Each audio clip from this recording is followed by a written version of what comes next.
Hey there! In this video, I'm going to help you guys make lists of items to post, because I really want to encourage you to not just find an item and then post it.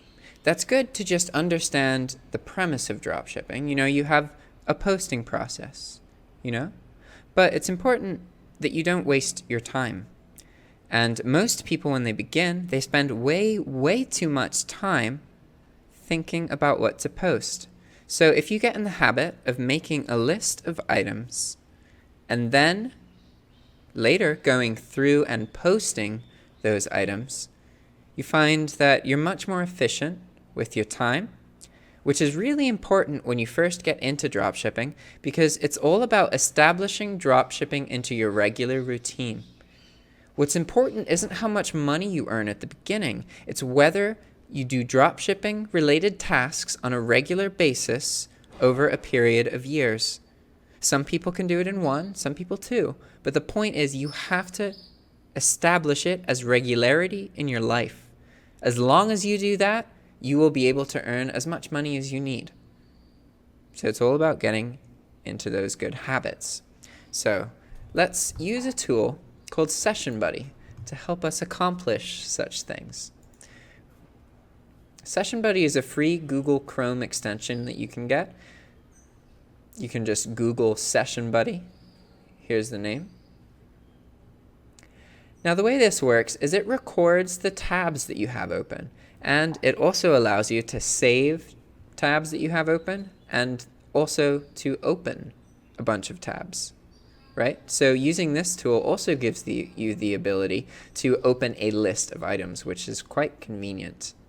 So that being said, we're going to find some items.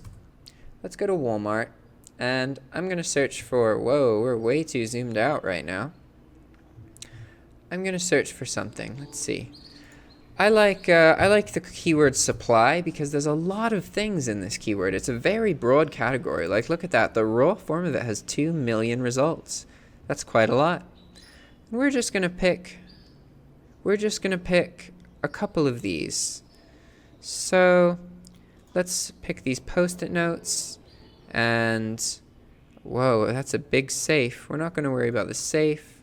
We're going to sell, let's see, also click on this and the ruler and these back things, and then also this dishwashing detergent.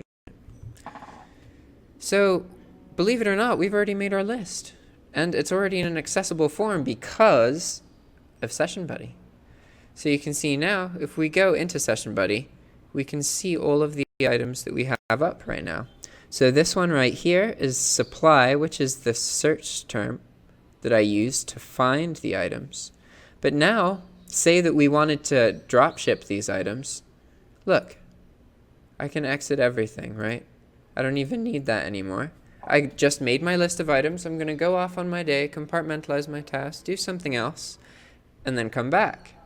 And then at this point, I can just open Google Chrome, and then open Session Buddy. And now I don't even need to open all of them. I know. I'm like, okay, well, I'm going to start posting stuff to eBay, right? So we're going to go over here. And I'm going to have my eBay tab open, and I'm going to act like I'm posting items there, right? And then right here, I don't even need to copy anything else. I can just open these items as I need them, and then take the information, and then exit the tab, right? So I have access to this list simply by just having a Chrome extension enabled and browsing through and clicking the items that I want in a new tab. It's a really good habit, and I really encourage you guys to make lists of items that you're interested in, even if you don't end up posting all of them. It's really good to help you really expose yourself to what's out there, and it's going to lead you to success. All right, guys. Catch you next video. Bye.